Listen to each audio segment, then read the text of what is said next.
R neat and clean, মানে যখন আমি বাইরে বেরোবো তখন পুরো সেই হয় না ভূতের মতো করে এই নাক মুখ চোখ বন্ধ করে যারা স্কুটি চালাই দেখবে তাদেরকে আমি ওরকম করে বাইরে বেরোতাম। সো এটা গেল, আমি ভুগেছি, অনেক ভুগেছি এই ডাস্ট অ্যালার্জি, আমার বহু কষ্টে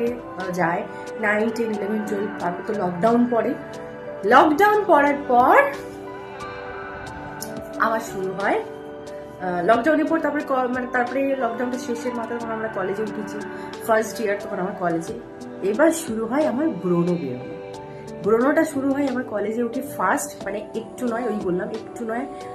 জাস্ট অনেকটা, পুরো মুখ ভর্তি হয়ে গিয়েছিল, মানে বিশ্বাস করবে না, মানে এতটা পরিমাণে বাজে, মানে অ্যাকচুয়ালি আমার অয়েলি স্কিন, তার মধ্যে আমি ট্রাভেল করতাম বাসে কলেজে করে যেতাম। তো আর সেখানে না আমার দোষই ছিল আমি বলবো, কারণ ডক্টর আমাকে বললো যে তুমি খাওয়া দাওয়া যখন বলে যে তুমি কি খাও সকাল থেকে কি কি, যখন আমি রুটিনটা বললাম ডক্টর বললো আর ইউ ম্যাড, যে মানে বলছি এরকম খেলে কোন মানুষ, মানে তুমি যে বেঁচে আছো এটাই তোমার অনেক ভাগ্য, মানে তোমরা হয়তো বলবে এই আমার এই কথা শুনে, আমি বলি তোমাদের আমার রুটিনটা ছিল খাওয়া দাওয়া, আমি সকাল থেকে কিছু খেতাম না। আমাদের ক্লাস থাকতো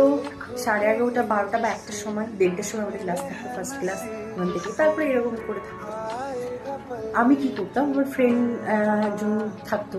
তার সঙ্গে যেতাম, বাইক করতাম, তো তাড়াহুড়ো করে ঘুম থেকে উঠতাম, ঘুম থেকে উঠে ফ্রেশ হয়ে যেতাম বাসে করে। এবার খেতাম না, বাবা বলতে এই খেয়ে যা, মা বলতো খেয়ে যা, খেতাম। কলেজে গিয়ে খাবো, টাকা নিয়ে নিতাম, কলেজে গিয়ে কি দিতাম, ওখানে সে চপ ভাজা হচ্ছে, ঘুগনি মুড়ি, তারপরে আরেকটা বিশ্বাস করবে না, এটা তো তাও ঠিক আছে, ঘুগনি মুড়ি খাচ্ছি সকালবেলা, চপ দিয়ে খাচ্ছি ঠিক আছে, চাউমিন, যেটা এখন ফাস্ট ফুড মানে পুরোপুরি বন্ধ করে দিয়েছি, মাঝে মধ্যে হয়, যেমন এই রিসেন্ট আমি চিট ডেতে আমি বিরিয়ানি খেয়েছি বাড়িতে, সেটা ঠিক আছে, বিরিয়ানিটা অ্যাকচুয়ালি জিমের মানে ডায়েটের জন্য ঠিক আছে, বাট সেটা বাইরের নয়, আমি বলবো যে বিরিয়ানিটা ঠিক আছে, বাট সেটা বাড়ির বানানো বিরিয়ানি, বাইরের নয়। তাও এবার